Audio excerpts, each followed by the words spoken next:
By running your program through NC Simul's digital twins, you are guaranteeing that the G-code will behave exactly the same way that it does on the real machine.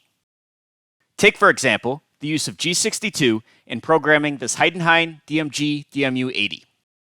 G62 is a tolerance deviation for fast contour milling and can affect the final G-code output after post-processing compared to what you're seeing inside your CAM system. See here how the final toolpath trajectory can change based on the specified tolerance.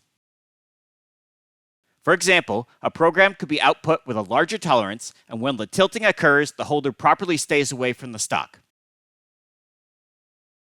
However, tighten that up and don't allow for as much deviation, and the tool can't tilt away from the part as much.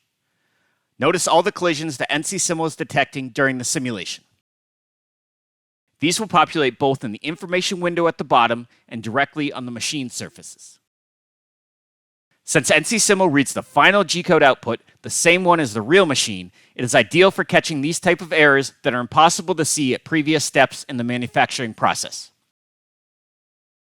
By certifying the G-code inside the machine digital twin, you can catch any such similar unforeseen errors inside the programming room while your real machine continues to produce effective parts.